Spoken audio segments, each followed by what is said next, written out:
مالك المسعدي تلميذ تونسي مسرحي صغير كافح المرض وانتصر عليه، وحصد جائزة جهوية في المسرح مجددا الأمل في مستقبل هذا الوطن وأبنائه. فنستمع إلى مالك وهو يروي قصة حياته الجديدة.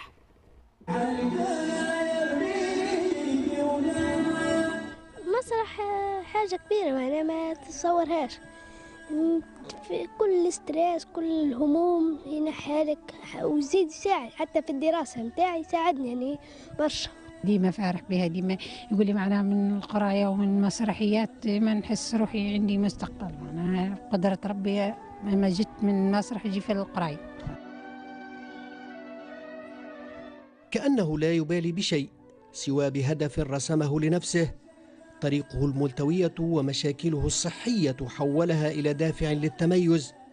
الطفل مالك المسعدي عالمه الصغير هنا ركح ونص وخيال لا ينضب. مالك هو الممثل البارع والتلميذ المتميز والمنتصر على المرض. هو المرض متاعي مش مأثر برشا أو نتحدى فيه، ما مخلي له حتى بلاصة اللي بالبونية راكح معاه. بشنو تتحدى فيه؟ هدفي بالقراية بالمخ بالعقلية متاعي. والمسرح حياة أخرى.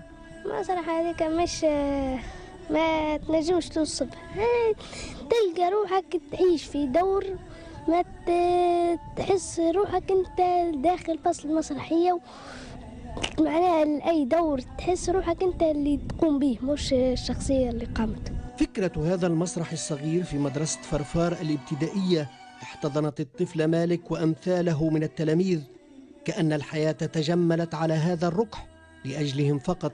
المسرح بالنسبة لي أنا معناتها من بديت نخدم فيه لي 4 سنين التالي، أنا ومالك والأولاد الكل تبنينا فيه حكاية عشناها قصة في خضم انعدام الإمكانيات المادية.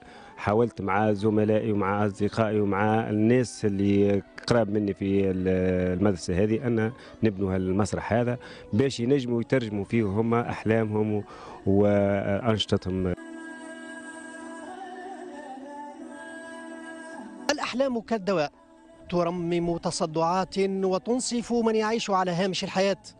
والطفل مالك المسعدي وأبناء هذه الأرياف المنسية لا يستيقظ الفجر إلا على أحلامهم الصغيرة، وإذا لم ينصفهم القدر سيكونون بلا ملامح كأنهم لم يكونوا.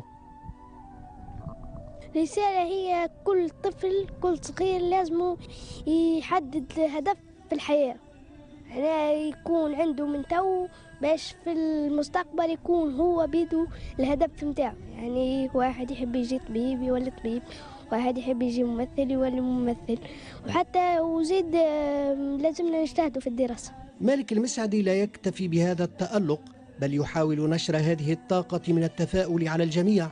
رصيده في ذلك إصرار وطوق للتميز رغم ريفه المنسي وأوجاع الأطفال هناك ورغم قلبه المثقوب.